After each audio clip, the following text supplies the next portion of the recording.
we really do want to get things kicked off. Thanks, everyone. We're really just trying to keep things entertaining as everyone filed in. This is our bi-weekly Simply Smarter webinar. We would love for you to continue chatting. Make sure you pick all panelists and attendees. When you do that, my name is Jack. I'm joined by Mike and Renee, and in 2 more weeks, we'll have yet another webinar, and it's going to be awesome. So make sure you join us 2 weeks from this Thursday at noon Central.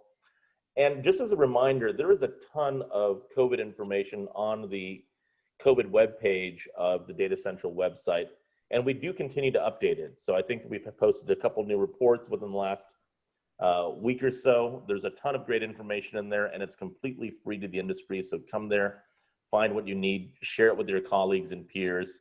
If you haven't checked out the Road to Recovery report, which basically summarizes COVID, its impact, and what the path forward should look like for the food industry, whether you're a manufacturer or a restaurant chain or a retailer. It's a great report. Pretty quick read. I think it's about 40 pages or so. It's there. It's totally free to you as well. So make sure you go there and share that link with your colleagues, and I'm sure you'll find some helpful information for your respective businesses. I did want to do one thing. We are trying to figure out the best way for Datassential to build our LinkedIn sort of follower base, because we do try to provide really helpful, timely information via things like LinkedIn posts. So I thought the easiest way to do it actually today is, for all of you, I'm asking you at some point over the course of the next hour, pull out your phone or however else you access LinkedIn and go to Datassential and just hit follow, please. And hopefully we can build that base together. So at some point during this webinar, please take 2 minutes or 2 seconds, however fast you are, and follow us on LinkedIn. Okay, so to get started, we can talk about some of the big stats that we always like to talk about regarding COVID. One of those is this: hey, are you, as a consumer, as a person in the US, very concerned about COVID? And you can see what the numbers look like. We had sort of that drop-off period going into June, and then we had a spike starting in July, and that spike seems to have continued to just sort of maintain. We're still at a heightened level, and this seems like it's probably some level of normal right now, where until we get to, let's say, much clearer detail around a vaccine or therapeutics or some other news breaks, I wouldn't be surprised if we actually sort of floated in that range for a while. I will say that in retrospect, I am surprised that the level got to where it is today, because I think previously I'd said I would expect things to start, softening and dissipate a little bit, but the numbers just are not holding that to be true. So whether it's, what's being talked about in media or what's actually happening in people's lives and around them, we still have a lot of people that are pretty concerned about the virus. Perhaps the more notable statistic is, what does this mean for eating out? So here is the percentage of people that say, I'm definitely avoiding eating out. Our most recent data, again, is just from a couple days ago, September 13th. And you can see that we're sitting at that 50% level right now. We'd hit a high of almost 70% back in April. Things had dropped all the way down to the 40s. It looked like they were going to head into the 30s. But with the rise in concern, we've had a rise in avoidance of eating out, although that rise has not been quite as sharp as the concern spike. So I thought it would actually be interesting to ask just sort of a question to all of us in the form of a very, very, very quick poll. So let's pull this one up. And you personally, for each of us, what do you think is a riskier activity? Sitting down to eat inside of a restaurant or going grocery shopping at the store? Mike, Renee, what are your personal thoughts? Riskier, I would say sitting down to eat inside a restaurant. Yeah. Renee, are you sort of on that same page? Yeah, me too. It's kind of hard because actually now I think with distancing and, lots of space between tables, you could argue that the grocery store, has a lot more people. But I think because we know that there's less of a risk of getting it from like touching a cereal box, I think that's why it seems a lot less risky to me. So Yeah. I would still say inside.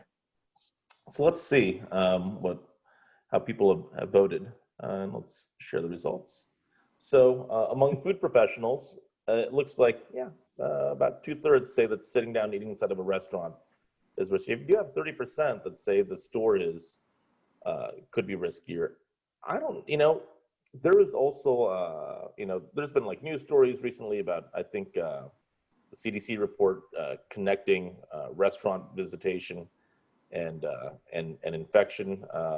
We had someone really smart on one of the IFMA councils yesterday saying, if you look at the numbers a little more closely, that conclusion does not necessarily bear out, and we might need some more information before we can actually draw that connection. For me, when I go to the grocery store, I feel like I'm always crossing paths with people, and you sort of get within distance of a lot more people in a shopping trip than you do seated at a table in a restaurant. Hard to tell. Right. Hard to tell. Okay. I mean, a couple people mentioned though, Jack, that you have to take your mask off at a restaurant. True. Yeah. That, yeah. Yeah. That is certainly a factor. Mm-hmm. Yeah. So we see that by and large, consumers still think this moment still being more about public health than an economic crisis. Again, this is a little different than what I think I'd try to predict earlier on, which is that we'd get to 50-50 and that the economic piece would become more important in people's minds. But it seems like we just have not quite gotten there yet. I think at its height, you had almost like a 2/3, 1/3 vote. Now it's about 57 to 43%. Okay, so with that in mind, we are really lucky to have Mike and Renee with us today.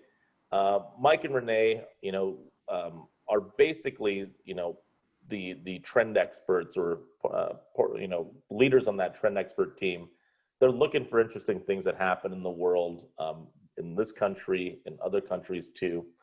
And they're going to take us through some of what we're seeing now that things are starting to settle down a little bit. If you remember like those early days when everything was just like every day the news was completely different. You had no idea what was going on.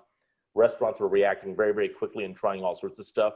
Like you knew some of that stuff would not stick. But now that we're starting to settle in, some of the things that are happening are probably going to stick a little bit more. And we'd like to look at some of those items. And to get things started on sort of probably a more fun note, Renee, are you going to be taking us through the world of masks?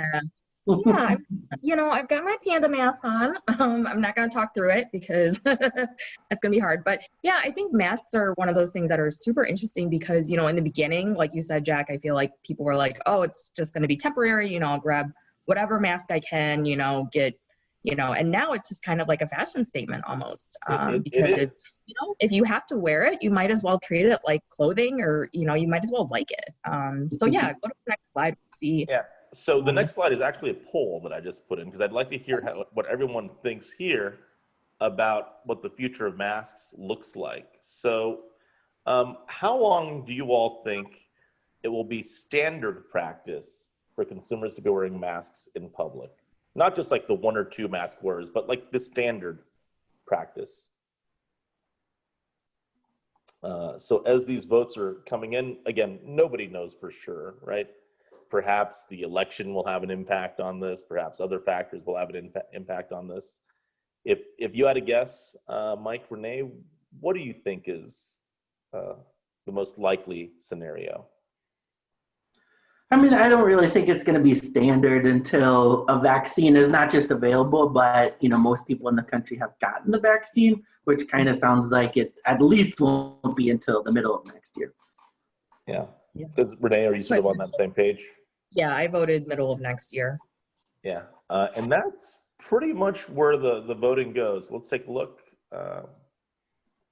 So about half of us thought it's through the middle of next year, and if collectively, this is pretty amazing, 90% say it's middle of next year or later. which is why what Renee is going to share with us is so important, because you're going to have to live with these masks Yeah. for a while. So if all you have is a boring, not so exciting basic mask, maybe it's time to upgrade to a really cool mask instead. Think, people buy entire outfits for Halloween for literally one day of the year. You're going to have like another 200 days probably minimum of wearing a mask. Yeah. Get a cool mask. So let's take a look. Let's take a look at some of these masks. And so Renee, you want to take us through some of these? Yeah. You're still on the poll. I feel like there's definitely a lag. Oh, maybe there's. Yeah, I have a lag too. Results. Is that better? Yeah. So actually, I think you put this one in here, but I think just talking about how some masks are upwards of, $100 now for some of those like brand name, like designer masks. So this one I think is one of those examples there. Yes, there's some expensive masks out there, but also the fact that they're now being marketed as a fashion item. Like previously, it's like they were just purely a safety item, and now it's like, hey, we get that we're going to have this for a while. Let's make it sort of cool. I don't know. Is leopard print in fashion again? I thought that was like a 80s, 90s sort of thing. I don't know. Everything is in fashion now. I mean, wait till we see some of these slides coming up. Yeah. Like, as you said, Renee, something's over $100. Yeah. I actually don't understand that. You could buy like, I don't know, like an entire outfit for about $30 if you go to the certain places. How does a small piece of cloth end up costing $100? I guess I'll never really understand. Yeah, maybe share in the chat, guys. What do you think is the most that you would pay for a mask? I mean, I've spent $15 on some, and I think that was before, where some of them are kind of going down now. I think this was like $15, and like, I love it, but like you said, it's fabric. I'm actually surprised they haven't made masks with like earbuds or something built in, so you sell them as technology in a way. But well, I think, there's something coming up. So yeah, let's go to the next slide. Yes, but in chat, 2 questions. How much would you spend on a mask? And 2, if you have any really interesting, wild, wacky, or just fun mask examples, take that link and just post it in chat and share it with the community. Nothing X-rated though, please. We're trying to keep this kid friendly. Although this looks sort of X-rated already, so I don't know. Maybe we just plunk through at that. Renee? Oh yeah. So the next slide. Oh yeah. You might have a little bit of a lag. I have the one with the people with the straws drinking on right now. Oh yeah, I'm still on the luxury face mask. Yeah, there you go. Okay. Yeah. So, and one of the things, we were talking about too is that you can't eat or drink with a mask on. But so some places are now coming up with these where you have a little Velcro flap so that you can kind of switch in between. So these are just some examples from Etsy. And then on the next page, so there's some sources that say actually a mask with any type of hole is not actually very good. Still on the one side, Jack. I'm on you should see the one that has like the zipper mask now. I think you might have to like extra click. It's a really bad lag. Now it's doing it. So this one is kind of cool because for me, like the Velcro flaps, it seems like it's not as secure. This is from Shut Your Mouth in Houston. And so they actually have just a little zipper. So to me, that feels a little bit better. And then if you go to the next slide, there's also been some more innovation with masks as well. You're gonna have to click it again, Jack. Just go crazy with that. I'm gonna stop my share and I'm gonna reshare real quick and see if that helps. Yeah, looks like. I think one of the things too about that zippered mask is we've been hearing from schools that they have a really hard time if all the kids take their masks off. Then the teacher has to go around and show them how to put their mask back on again. So if they just have like a flap that they can open, it kind of makes it a little bit easier for kids. Yeah, that's totally true. And so this is actually, have you guys seen this video? It's called the Pac-Man mask. And so there was actually some questions on whether it was real or not. But it's a guy from Israel who created something that doesn't, so you push that lever or you pull it or press it, whatever, and it opens up a mechanical mouth, and they call it the Pac-Man because then you can kind of just like gobble up the food. It looks kind of crazy, and I would assume that's probably pretty expensive. But just kind of some innovation around, how do you eat and drink safely, while also not being, too difficult to put on your mask, take it off. I don't get it. Why do you need this lever? Why can't they just put like, magnets in the flap or something? Well, and I guess it does automatic. So the mask opens too when you automatically put your fork up against it. Otherwise, it seals. Oh, that's pretty fancy. So yeah, or you can press a little more. Yeah, it's kind of wacky, but yeah. And then also, I think one thing that a lot of people maybe don't think of is that 4% of the U.S. population is deaf or hard of hearing, and so if you're relying on lip reading, you can't do that with the mask on. So this person in France actually came up with this transparent design so that you could still see people and lip read. And I think this has effects into the food industry as well. So as maybe servers, you might want this so that they don't look like they're grumpy, or you can see the smile like a smiling server. And wasn't there like Apple that did this too, or something, Mike? Yeah, I think they're the only ones that have come up with a medical grade mask that's clear, so that you can see their associates' mouths. But yeah, just things that you don't normally think about, I think, with masks a lot of times. And then if you go to the next slide, just some mask accessories now. So not even just like masks at like Gap and other places like that, but coming up with accessories. So kind of like those like grandma style chains in your glasses, they now have that for masks. So that if you're walking around, you're not talking to a server, you're not around people, you can still have it around your neck and then just kind of put it up when you're actually by people. And then also the one on the right there is a headband that's designed specifically to help ease, the strain of having that mask on you. Oh, that's really smart. Yeah. Okay. What's this one? Oh, you got to go again. Oh, sorry. It's flashed. Yeah, there you go. Yeah, what was this, Mike? That you? Oh, this is, I'm getting a lag too, but luckily the people in the chat say they're not getting a lag. So this is, kind of how Renee was talking about when you're at a table at a restaurant and you have to take your mask off. I feel like the last time I went to a restaurant, I just kept it off even when the server came to the table, just because it's so annoying to put it on and off again. So this was developed by an arts university in Japan, and it's made with coffee filter paper. And so you can keep it right next to you and you just pop it up to your face when somebody comes over to the table, and then you can take it back down again.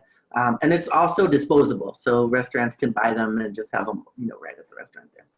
Yeah, that is really cool. And then we have some weird stuff, as if that stuff wasn't weird enough. So yeah. Renee, you can take us through a journey of the stranger side of Yeah. Which slide are you on now, Jack? This slide is not. Sorry, I have our lovely furry amphibious friend. So yeah, we're gonna look at some weird. We're gonna play a little Would You Rather. Do we still have that on there? Yeah. Okay. So the next slide. So if you only had these two masks, which one would you rather have to wear? Are we seeing hand left versus right? I guess in the chat. Oh, Mike, you really hate the right one, and a lot. I'm glad. Like, there's a lag right now, and I can't actually see the slide because I cannot stand the one on the right. I think it's. Yeah, you hate that one. Yeah. Oh, my goodness. That might be the only mask if I worked at a restaurant, I would turn the person away. There is the thought of like the mask as being an expression of you. Not really different than someone getting a tattoo, but just much less permanent, and you could change it up a lot more. Well, it's disgusting. When else have you had a chance to like customize your face to this extreme? Right, it's sort of cool. Yeah. Okay, so have the slides caught up for you, Mike, Renee, or? No. Yeah, I'm still on the super disgusting one. But I'm on the next one that has all the bottles on the left. Yeah, so these are actually, so there was a statement made from a photographer about trash and recycling. So he made this mask out of bottles and things. So we have that. And then on the right is that like aliens inspired mask, which I actually think is super clever. That's actually a mask. There was a mask designing contest, and that's maybe clever. Why would anyone wear that in public? It's funny. So which one would you guys rather do? What would you rather do, Jack? Yeah. I feel like you can't wear the one with all the bottles. That looks ridiculous. That looks like you did that yourself, and yeah, that looks crazy. So I would do the alien one. Or the next one. It looks almost like Boba Fett or something on the left. Yeah, so that's a copper artist who made that. It looks super heavy. And then the pig masks on the right was actually spotted in Japan. And definitely looks like they've got something going on there with the matching outfits and stuff. So I would definitely go for the little piggy on this one. And then just some fun ones. Yeah, just some fun ones. Yeah. And a lot of them are too, are now, I mean, the one on the right, so if you have kids, maybe you don't look at that one because it's got some, F words on there. But I think that one, I saw that at a store and I think it's hilarious. I mean, there's just these ones that are reiterating like, hey, I have a mask on, like, get away from me, kind of. So I guess the thought is, do you think we're moving towards a mask culture where people are wearing masks not just because they have to, but because they want to and they actually think it's cool? And does that change like the perception of masks more broadly? Yeah, I can see that. I mean, I don't mind wearing my mask, especially when it's a little cooler. And I've been in several situations. I feel like it's the new compliment, instead of being like, oh, I like your jacket. I've been saying to people like, oh my God, I love your mask. I'm like, I don't know. There's something a lot of like mask stuff going on Instagram, or celebrities like showing off their special masks and stuff. Are they turning it into a real fashion thing? I mean, I think some of the companies are for sure. Yeah. So maybe we can pivot to see what's happening in the world of restaurants. And I apologize for the lag. So I'll tell you when I advance the slide, and I think what's typically on there, and then you can maybe just sort of jump into it. So I advance the slide. I'm on the picture that has a bunch of takeout food. Yeah. Okay, so there was no lag on that one, so that's nice. So this is a new restaurant that's open in Forsythia. It's called Forsythia in New York City. And so, the cool thing about this, we keep seeing all these like takeout, 4-course meals, meal kits and stuff. And the thing here that I thought was really interesting is that the owner said, before when it was a soft opening, it was like a big to-do, you had big, your VIP guests coming in. And now when you have a soft opening, you're starting with takeout. So that was interesting. Yeah. I've never seen takeout packaging like that before. Like some of them look really interesting, like these organic sort of shapes they have for that one in the upper right, in that middle top. Yeah. Okay, yeah. I'm on the cell phone that says for Sweetgreen. Sweetgreen, yeah. So, now that everyone's relying on delivery, I think one of the cool things is that Sweetgreen has this new app that's called Collections. And so they're wanting to be Spotify, essentially. And so to show you, so they're going to recommend people unique creations for the, tailored to them. So this Eat Like a Chef, they've asked chefs, what would you make if you were at Sweetgreen? So just kind of a cool thing to make it a little bit more interesting than, the same old delivery app. So will this personalize your choices and stuff over time? Is that sort of it personalizes it, and kind of like Spotify or like Netflix. They're hoping to have it be like, oh, you had this, so let's recommend maybe you want to have this salad. I would just like to impress on everyone that even though we're showing this as an example right now that's reasonably unique, it's only a matter of time before this becomes the norm. Mm-hmm. More and more people their very first interaction that leads into, let's say, a food or restaurant decision is going to be on their phone or some sort of a device. And what we've traditionally thought of as a menu as something on a piece of paper, that's eventually going to go away or at least subside. And that Netflix sort of recommendation model of things will become a standard model for how people are ordering. And it could be the algorithm doing more of the work than the person themselves. So think about this as a peek into the future, potentially, I think. I think that's such a good idea too, because all the research that we keep doing shows that consumers are really tired of the things that they're eating at home right now. So I think anything, like this is a chef-made meal that, a famous chef would choose. I think that really resonates with people right now. For sure. Definitely. I'm on Buffalo Wild Wings. Oh, sure. So, what are we ever trying to do, when we're creating a new menu or a new concept, but to meet, unmet consumer needs? And there's so many unmet consumer needs right now. One of probably the biggest ones being that they can't get out of their houses. So Earlier in the spring, when baseball season was starting up, BW3's decided that they would kind of recreate that baseball stadium atmosphere in their restaurants. And they actually, you can see on the left there, they have some chicken wings served in a plastic helmet. But they actually hired some of the beer vendors from local stadiums to come into the restaurants and serve up beer. You can see they have the organ there. They actually hired the organist to come into the restaurants. So it's not just a cool thing, but it also supports that local stadium and, you know, people who are out of jobs. So I think it also made, you know, consumers feel a little bit better about it too. Yeah, I thought that was awesome. And then now for football season, a lot of places are also doing things to kind of get consumers in that mindset. So this is really cool. At Buffalo Wild Wings, if we're on that page right now, they're doing. They recreated the Dog Pound, which I guess is the stadium section for fans at in the Cleveland Browns. And so for like a season pass, you can come and you're for, I think it's like $700. A party of 4 can sit here, watch the games, get a big giant, you know, spread of food and drinks. And then also they get like a welcome packet with like Dog Pound face masks and things like that. So really just bringing that, you know, why not, you know, put this into your restaurant and have it a little, you know, bring the stadium to people who are missing out on it. Yeah. I'm on Bungalow by Middlebrow. Yeah, so this is just one of the examples, you know, we've been seeing this a lot, is a lot more signage with all the different rules, especially here in Chicago. Things have changed pretty rapidly. Now, you know, you have to wear a mask when the server is coming to you and speaking with you. So one of the breweries that I go to, I felt so bad because every time somebody came in, they would have to be like, have you been here since COVID? Do you know the rules? You know, and now there's different rules. So just like so much speaking. And so just putting something out like this and not only just saying, oh my God, these are the rules, saying, you know, we love you. We're trying to make it so that everyone stays safe.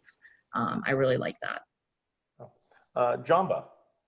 Jamba, yeah. So no longer Jamba Juice. It went the way of, you know, Dunkin', just not relegating into one specific item. But they actually did a refresh last year. And so that picture on the left, you know, you can see that it's really nice and airy now, which is like the perfect time. If you walk into that, it just looks so clean and sanitary.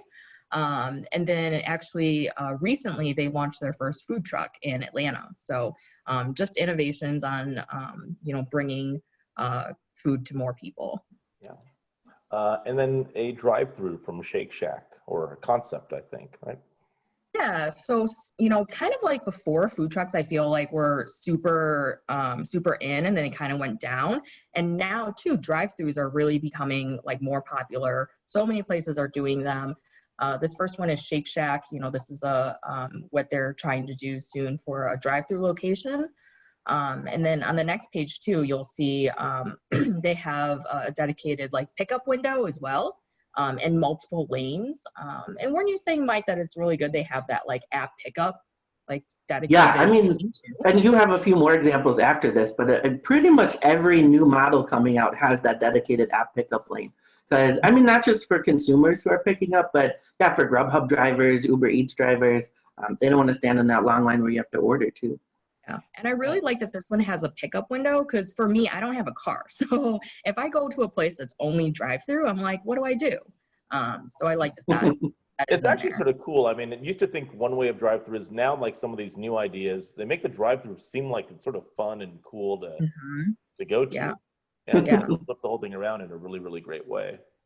Yeah. Taco Bell, I'm on. Yeah, Taco Bell has, they're doing a smart kitchen, a Go Mobile, also a drive-through store. And so they have that smart kitchen where they can detect when a customer is coming to pick up food, and it will route them to get the food the fastest.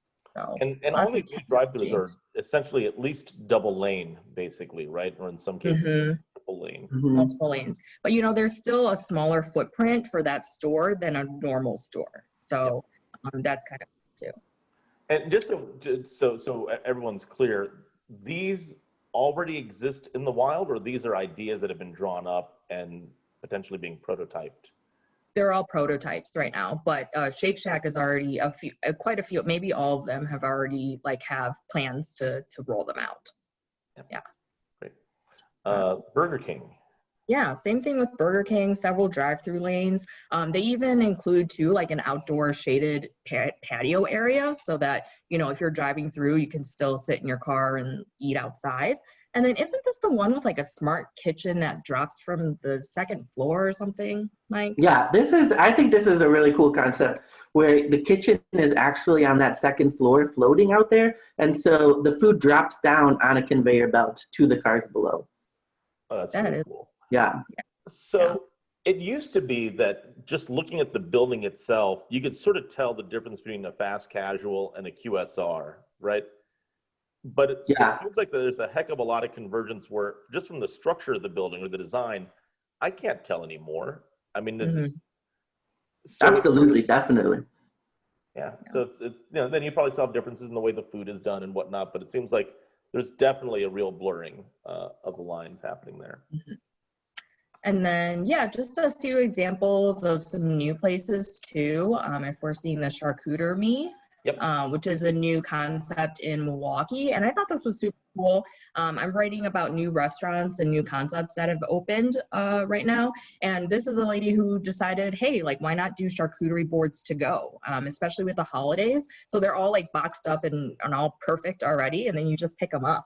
So the one on the right is a custom one too, which I think is really cool. It's a half adult, half kid one. So you can see like the Reese's Pieces and the goldfish crackers. So, you know, now that, you know, kids are home almost all the time, you know, why not include them in something that before was more of like an adult thing? I love that idea. I would totally get some of that. Yeah. And just something new, like you never would have thought of doing a charcuterie pickup before, I feel. Is that different from like a holiday gift basket that has like some meat and some cheese and stuff in there? I mean, it's like, yeah, it's different. I mean, to me, like, this is so Instagrammable, which is probably what it's going to do really well. Yeah. For sure. And this is a cool thing that kind of reminds me of, did you guys ever get those like mystery grab bags at like the dollar store for kids? And like, so this is Coquette in New Orleans. And, you know, so many places are doing like, you know, different takes on takeout, but they usually have a no menu Tuesdays. So just a prefix course, you know, but here they have these themed ones. And so they had the Christmas in July, they had a 90s version, and you just don't know what you get until you bring it home and you start unpacking it. So I thought that was super fun. This is sort of like a take-out Americanized omakase. Is that a way to Yeah, that's a good way to put it. Greenville, South Carolina. Is this Smiley's Acoustic Cafe? Yeah. Okay, so this is an operator out of Greenville. And I mean, I think that's like a lot of these operators that are just looking for any way to really connect with consumers when they're at home right now. And so traditionally, this is an operator that brings in musicians during the week. Obviously, they can't do that right now. So they've actually hired back a number of their musicians to be delivery drivers. And then for a little upcharge, they will perform a little concert on your porch for you. You're kidding me. What? You're kidding me. No. And like the musician gets a little bit of money. So they're kind of, you know, ensuring that musicians will be able to survive doing this. And then, I mean, like if you look on Instagram, the number of people who are Instagramming their porch concerts, it's like every single person, because it's just a cool thing. Yeah, that's so fun. And I mean, yeah, like you said, I think if you purchase it, like all the money goes to the musician. So you're helping support a good cause too. That is an awesome idea. All right. Yeah. So let's look at some approaches to social distancing. I'm going to move forward to the Tokyo example. So a lot of these things are just, you know, again, reiterating what we keep seeing. And this is a cool example, you know, personally for me, I'm fine if I, you know, go out with my husband because we've been in the same house, whatnot. But if I'm seeing a friend and, you know, I want this in Tokyo, they have the actual partition in between parties. So I think that it just adds a little bit more like safety too, and you can still just cheers through the little barrier. I feel like that partition is not tall enough to be effective in this particular picture. Because it looks like it's pretty tall. I don't know, but okay. I like researching this whole webinar. I feel like I wish we owned plexiglass businesses because. Oh yes. Oh my gosh. I don't know how there's California, Istanbul. Yeah, so just more mannequins. I mean, this was one of those things that we all thought was silly. You know, but again, you know, those partitions and just putting those like the cheerleader themed mannequins in Tokyo there.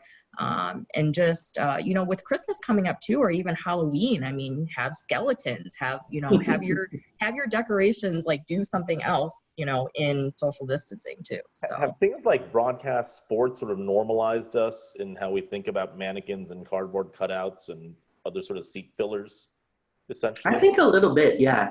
Like, I know the Chicago Tribune this doesn't look said, weird to me anymore. yeah. But the point of this is not to make the seats look full, it's to force distancing in a way that doesn't look like police tape, right? Yeah. Right. And it's good too, because, you know, like somebody could still just move a sign that says, don't sit here, you know, but you're not going to be moving this mannequin. So I think that helps too. So what the hell is this thing in Bangkok? Yeah, so this is just it's the restaurant's mascot. So they just have that cardboard cutout there, and you know, you see like, well, it's obviously a staged photo, but you can see that she's like having fun with it and like taking pictures, you know, with him. So it feels like you have a little dining. So I feel like eating Korean barbecue by yourself, where you're cooking your own food, is sort of lonely. Like that should be a group activity.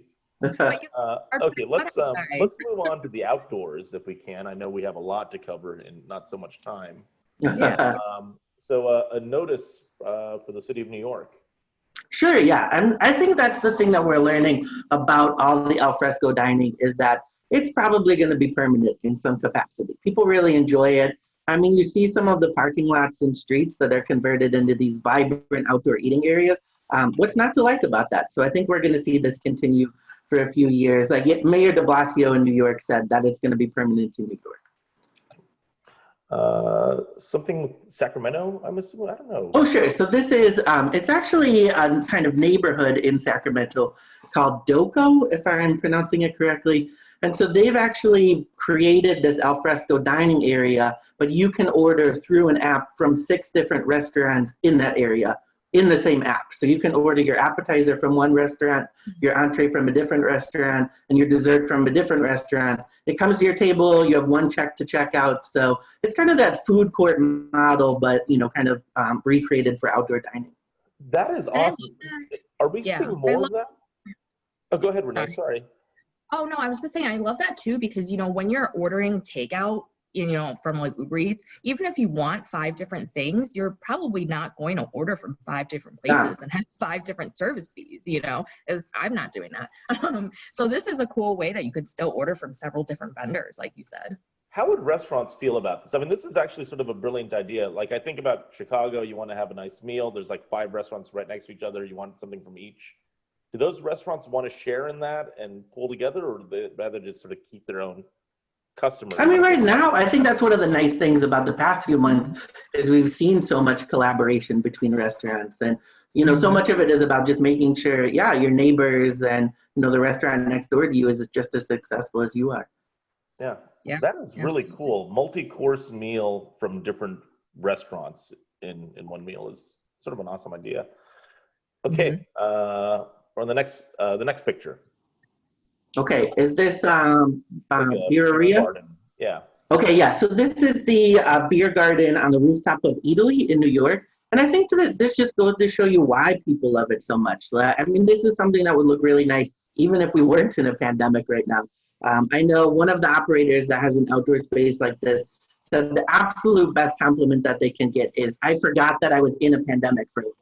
And so I think that's kind of the goal for a lot of these outdoor places. So this is what it looks like today, right? This is not today, this summer, exactly. You couldn't tell the difference, right? It just looks like sitting in a cool place to eat. Yeah, exactly. And the next one is along those similar lines. There's actually a business in New York that kind of creates these flower canopies that's become really popular.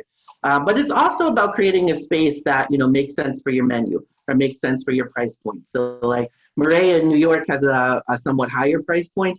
I mean, a location like that looks super beautiful, that people want to take pictures in, you can kind of command that higher price point as opposed to if you just put 2 tables in the parking lot next door. It's actually sort of interesting, right? Because first let's just move some tables outdoors. Now let's actually create like a really stunning environment outdoors. Yeah, I love it. Pretty cool. Beautiful.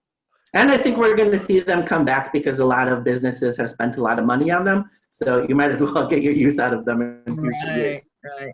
The greens, rooftop at Pier, I'm not sure what. Sure. So this is another rooftop concept. This is also in New York. So this was Pier 17. They were supposed to open up an outdoor space on the rooftop. And then when COVID-19 happened, they kind of rethought it. But now they've created these private lawns that you can rent. So it's free to rent the lawn. And then you pay for food, you pay for drinks, they bring it over. You have a cooler right there. And then they have events happening all around. So they'll show tennis matches and baseball games. They show movies. They have a DJ come out. And I think that's kind of been like the theme of the summer for a lot of larger locations is, you know, how do you carve it up into smaller private spaces? I guess that's the part that's surprising me, because when I look at this, I feel like I don't know how you could possibly make money, because it seems like it's so expensive to construct these spaces. Yeah. Do we know if they're making it work, or is this sort of just... I don't know if they're making it work. I mean, I know they have Deep Pockets. I believe it's Howard Hughes's organization that built this. So they may not be making money right now. This is the type of thing that you could reuse. Like, this is really cute. And, you know, even if there's not COVID anymore, like, you could still reuse this, you know, later on. So I don't think it's like money down the drain. The barber truck. Yeah, so this is, again, unmet needs. So this is a bar in West Hollywood called Employees Only, and they've done these pop-up restaurants all throughout the summer where they bring in chefs and they bring in restaurants, but then they look for other unmet needs that consumers have. So they brought in this barber truck because people couldn't get their haircut. So you can go to this restaurant, get a drink, and then get your haircut as well. I know they do yoga on the lawn. So also just that breaking down, you know, between segments and different businesses. Yeah, and collaboration too, right? Like, why not help, you know, the bar, you want a haircut anyway, so you know, some business. That's really cool. Yeah. So we're going to push forward a little bit and look at what it means to be homeschooled, or what some of those opportunities are. And just as a quick reminder of something that we looked in our last webinar, this is how parents view what they're going to be doing with their kids come this fall, or actually, I guess we're in the fall, pretty much. 54% say they're going to be full-time remote schooling, and 29% say they'll be doing at least some remote schooling. So over 80% collectively are doing all or partial homeschooling for their kids. And we had some stats that we shared last time too about the ways that this is going to manifest in different types of food behaviors, that parents are going to turn more toward hot meals for their kids. Some say they can eat the same thing as their kids. And about 20% say they're going to rely more on food from restaurants for daytime occasions because their kids are at home now. So these are all substantial numbers. And I guess, Renee, Mike, you have some examples of what we're seeing with restaurants and other places doing things for this market, essentially. So I'm on the downtown Edmonds Feed Me Hospitality. Sure, absolutely. And I'll go through these pretty quick because I know we have just a little over 10 minutes now. So yeah, I think it's, you know, operators out there who are trying to fill that need up for these parents. So this is Feed Me Hospitality Group out of Edmonds, Washington, and they've created these $5 school lunches. So it's basically recreating that school lunch line that you would have at school. It's from noon to 2 every single day for $5. And it's just a cool lunch that your kid can pick up, or you can pick up for your kid. Those look awesome for a school lunch. I mean, they look really nice, yeah. Yeah, yeah. And for $5. How about the box of food on the following page? Sure. And then this next one, you know, if the last one was you go there every day and pick it up, this one is 4 days worth of meals. So it's $36. You get 4 days worth of meals for your kid, put it in your refrigerator, and it's 4 days you don't have to worry about what you're going to feed your kid. And these are restaurants that are doing it? Or restaurants, yeah. So this is a restaurant. Also, it's called Solaire outside of Seattle. Skulka, am I reading that right? Yeah, Skulka. So Seattle's like really big into these, but so this is a Georgian bakery, so the country of Georgia, and dumpling house. But the two people that own it are also parents, and they knew they were having trouble feeding their kids. So they've created these meal kits. You can order it, you know, kind of stash a couple meals in the refrigerator. I think the thing about this is all of the meals are organic, they're fresh, they're local, they're healthy, and I think that's super important right now. We are in a health crisis, and people do want to eat and purchase healthy foods. So I think that's kind of a key kind of differentiator for them. Awesome. And I see California Pizza Kitchen. Yeah, so the California Pizza Kitchen did two different things. One is you can actually, you know, order a lunchbox for delivery, or if you're dining in, you can, you know, order dinner right there and then add a lunch for the next day's meal. So, you know, you can take home that lunch and then you have it for the kids. And we see this a lot with national accounts just because every place in the country is at a different place. So in some locations, people are eating in, and in other locations, people are doing more delivery. So you want to offer both of those options. So is this being marketed any differently than a traditional kids meal? Is it the way it's being framed differently? Yeah, I don't know, actually. That's a good question. I mean, I think I don't know. I'm sure the price point is, designed for somebody who's, trying to purchase a lunch just for a weeknight or a weekday. Then I don't know what this is. I see like, I don't know, a laptop and some thing covering it. Oh, yeah. So this is Zero Subs in Virginia Beach, Virginia. So he created these little learning areas. There's actually a place in my neighborhood here who did the same thing. And it's study areas for kids. So he actually increased his Wi-Fi speed because he thought kids would be coming in to learn. He's kind of partitioned them off there. He'll make lunch for the kids if they come in. It just gives kids another place where they can go do their Zoom learning for the day. This is almost like a daycare type of a yeah thing. Kind of yeah. I think it's just also like he gets I think parents in the community just feel really positively towards this business now because of it. Right. Medium rare. Kind of along these same lines of feeding students in the community. So Medium Rare is a restaurant in Washington D.C. They've already done this Medium Rare Cares program where they've donated over 10,000 meals to the community, but now they're going to pivot a little bit and focus on students. So they want to do the Fill the Fridge School Lunch program where they actually put refrigerators all over the community. They'll pay restaurants to produce them $6 a lunch, and then students can go into their local rec center, go to the local firehouse, and there'll always be a lunch in there for them. So, I mean, with COVID, the next slide is about this as well. Students really rely on schools, for their lunches and to make sure they're fed. Here in Chicago, I know, we had about 200 and a little over 270 of the Chicago public schools were still open this summer to give meals to kids.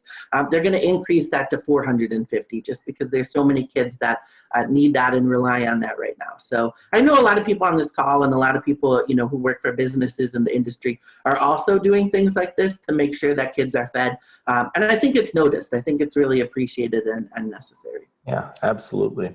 How about what's happening on college campuses? So I'm going to fast forward to the New York Times article.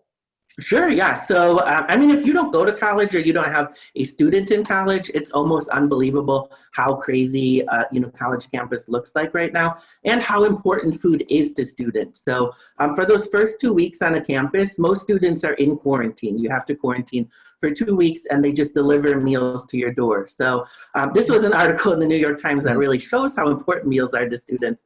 It's kind of that one exciting moment in the day. So if the meal is coming to your door, I know one student said she's a vegetarian and she got a chicken sandwich, so she didn't get to eat lunch that day.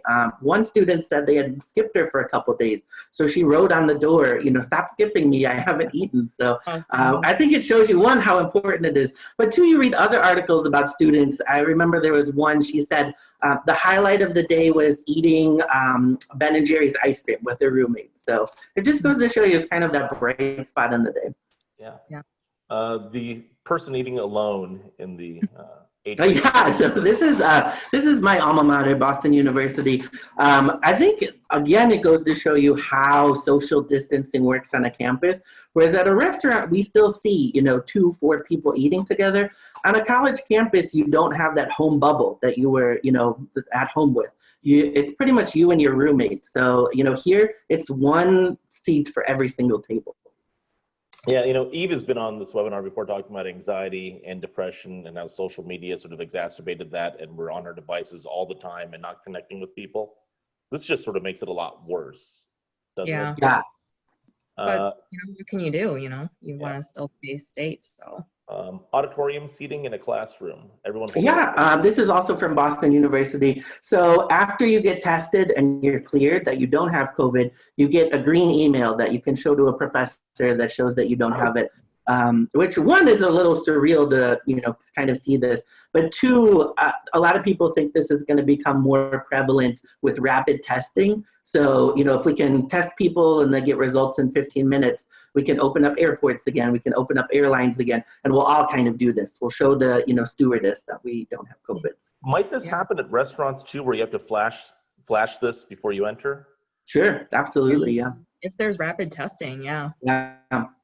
The next page looks like it's auditorium seating as well with the professor in the foreground. Yeah, this is at Penn State University. So this shows them using their arena as a classroom. So it's a 16,000 seat arena. Now it's a classroom. So, and I think the thing about this too is, you know, all of these alternative locations that are being used as classrooms, it means you also have to open up additional dining opportunities. So they've opened up a bakery in this arena, and they've opened up, you know, one of the concessions there. So if you work in the CNU space, I just think it really makes sense to understand each university and kind of what they're doing to, you know, really deal with this. That's crazy. Grubhub pickup. Yeah, I mean, delivery is absolutely as prevalent on college campuses as it is out here, if not more so. You know, you can't have a bunch of students congregating in the cafeteria, so pretty much every university will deliver to your dorm room right now. I know here they're showing, you know, you can pick up in the ballroom, so it's, you know, just getting students away from central locations. I think it's also something to consider if you work in this space. You know, your food may be being delivered when it didn't previously. Yeah. Some bubbled biodome. Yeah, this is at Yale University, and the same things that we'll see, you know, outside of universities through the fall and winter, we'll see on campus as well. Outdoors is just huge again at, you know, universities right now. We see cafeterias outside, we see eating spaces outside, big push into food trucks on CNU, just trying to get students out into the open. I think this is sort of cool if you're hanging out with like a couple of friends in there and eating and just chatting. Yeah, this is super nice, absolutely. Imagine it's raining. It's sort of cool being in there and the rain's falling all around you. Pit. Oh, sure. So if you work in the, you know, hotel and lodging space at all, a lot of hotels out there are now being kind of commandeered to house students. So this is at the University of Pittsburgh. They, you know, it looks like a dorm room, but this is a hotel room near the campus. One is because you can't have as many students in dorm rooms right now. And two, because quarantining is such an issue on campus. So if somebody in your class tests positive, now everybody in that class has to quarantine alone for 2 weeks, and they just don't have enough spaces to do that, so they'll move them into hotel rooms. And so that also opens up opportunities for, you know, the restaurants in that hotel, or, you know, the coffee shop in that hotel. So just something to consider if you work in hotels and lodging. Amazing. So we have, I think, just one or two more sections. As a PSA, we're probably going to go past the hour, so if you have time to stick with us, we're going to cover a couple more quick sections. We'll probably go like 5 or 10 minutes over is my guess at this rate, but we'll see if we can speed things up. So we're gonna talk about travel. I have someone holding a box on a tray. Yeah, speaking of the travel segment, so this is Royal Brunei Airlines, and they're one of a number of airlines who do these kind of destination to nowhere trips where you can go up in the air, they'll feed you a meal, and then you come back down and you go to the same airport. And it kind of sounds like a silly thing, but people are so starved for travel and kind of that experience of travel that it's been incredibly popular. So they're doing it. I know a number of other airlines are doing it. It also keeps airlines or airplanes in the air so they can keep them running. There's a place in Japan that was also doing virtual flights. So if you kind of miss that experience of air travel, you could do a virtual reality one. This is sort of strange to me because I thought a lot of people were freaked out because of the plane part of the trip, right? Like the city wasn't a big deal. It was the plane. Absolutely, definitely. Although, I mean, you do see it more in other countries where, you know, I don't think there's quite the concern there is in the U.S. because they've gotten, you know. I would never do this. I hate flying. Is this what is this, like a train on this next page? I don't know what this is. This is kind of along similar lines. So this is Thai Airways, and they noticed that their clients were also missing air travel. So they opened up this kind of airline-themed restaurant in their headquarters in Bangkok. So, I mean, they actually took the seats out of the planes. You can sit in an airline seat. They serve the same food that they serve on the plane. They actually put like pieces of the airplane around the cafeteria with QR codes so you can learn about air flights and travel while you're there. It's incredibly popular. They say they're going to do it in more locations around Thailand. Do they make you like super uncomfortable with these tiny spaces? I mean, they look okay. If you're not actually moving like this, like I mean, I couldn't even open up. I think all of us couldn't even open up a laptop plane without getting in front of you.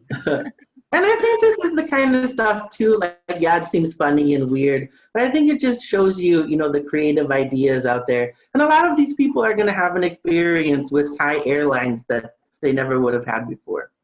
So we have a and then, again, on the hotel side, so, this is the Chloe Hotel in New Orleans. So kind of how Renee was talking about, delivery is a testing ground for a lot of new, restaurants that are opening. It's the same for them, but they're actually sending their personal chef out to do small catered meals in houses around New Orleans.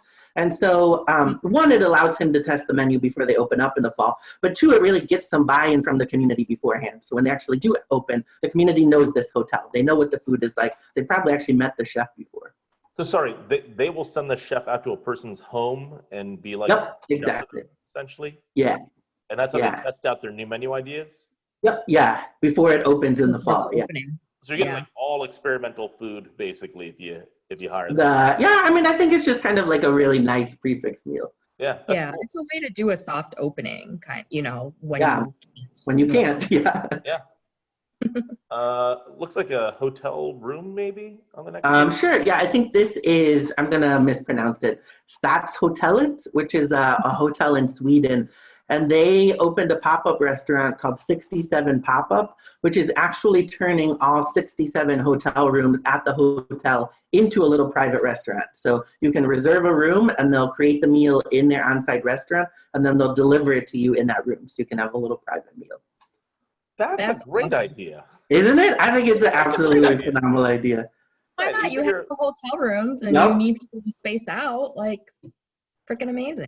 I love it. That is a really fantastic, because you figure even a hotel that has 100 rooms in it, it's like 400 people you could feed. Yeah. Yeah. And there's so many of these examples. I know that example, they said they could bring back like 25 of their employees because of a program like this. Yeah, brilliant. Okay, need a remote office.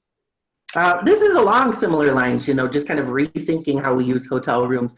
But a lot of hotels have used this app during the pandemic because it allows you to rent a hotel room during the day by the hour. So, everybody's at home and they're tired of working from their home office. Now you can go rent a hotel room and actually work from the hotel room. And then you can also use the amenities that are there. You can use the gym, you can use the pool. Is that affordable, or is it, how much are you paying for I don't know, actually. That's a great question. I mean, it's definitely cheaper than if you get a hotel room overnight. Yep. I think this person's feeding fish, but I don't know what he's doing. This is definitely a more out there idea. This is a Veda resort in India. So their pools are closed right now. So they actually have purchased 16,000 pearl spot fish, which are a delicacy in the Middle East. They're on menus in the Middle East. And so they're going to feed them. And in November, they'll be fully grown. And they think they'll be able to sell them for about $40,000 at that point. So just taking an amenity that's closed right now and finding a way to, make money off of it. They turned their swimming pool into a fish farm? Yep, exactly. Would you want to swim in that pool after? After? I mean, I'm sure they'll clean it. Yeah. I for like decoration, and then when I found out they were being sold, I was like, oh, sad. I know $40,000 is a lot of money, but it doesn't seem like that's worth it to go through all that hassle. I mean, if the pool isn't going to be open, for quite a long time, you might as well make use of it, right? Okay, with just a little bit more, everyone, we're going to quickly fly through senior living. I'm at the Terrace Garden Food Court.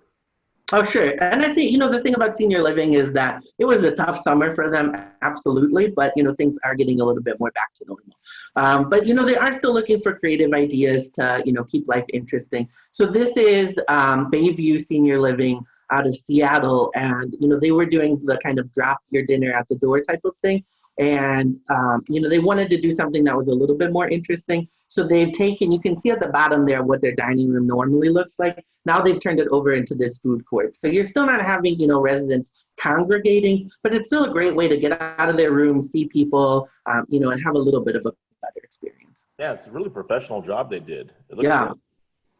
They actually have two of their residents. One resident is an architect, and the other resident is an Emmy Award-winning set designer. So they leaned on them to create that. Yeah, that looks really cool. And then we have what looks like a concept, because these are not real people in a real space. It's like a Yes, yeah. So the next two slides are from Fellowship Senior Living in Basking Ridge, New Jersey.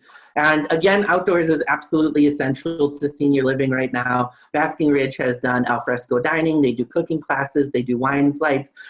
They actually do shopping outside. So they'll bring in clothing and you can purchase it outside.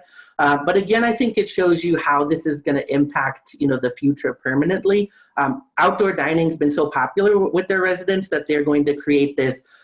It's a tapas restaurant that has a really expansive outdoor dining patio with a bar here. So, that looks nice, even, outside of senior living. Yeah, very cool.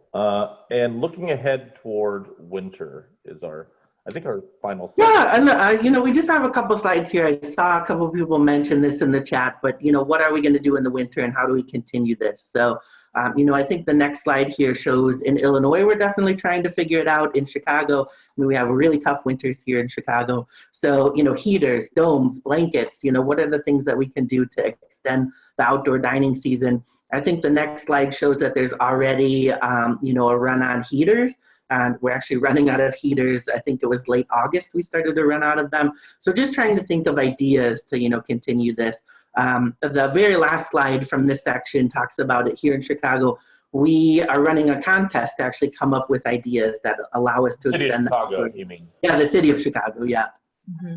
Yeah. That allow us to continue outdoor dining. And so, I think that's the kind of the lesson from this whole webinar is that, there's a lot of ideas that are permanent and are going to stick around and that we kind of feel like we figured it out. But in a lot of ways, there's still going to be a need for us to be creative and to continue pivoting into the future.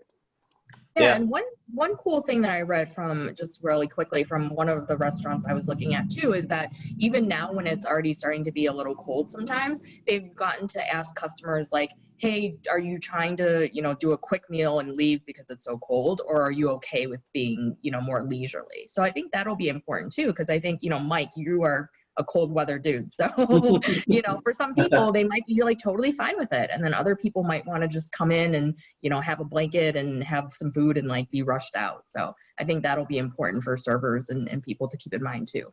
Yeah, absolutely. Mike, Renee, everyone that's joined us, thank you so much. We're really sorry that we ran over on time, but we had a lot of examples to share. Come back in 2 weeks, October 1st. We have a really exciting session then. And again, if you want to reach out to us or build a relationship, just go hello@datassential.com. Thank you again. I'm sorry we ran over. We try to keep this to an hour, but sometimes we just fail at it. But that is the way life goes. Thanks again, everybody. We'll see you in a couple of weeks. And remember, you'll be able to get this webinar on YouTube in a couple of days, and the slides will be there along with it in case you want those slides. Thanks, everybody. See you soon. Bye, guys.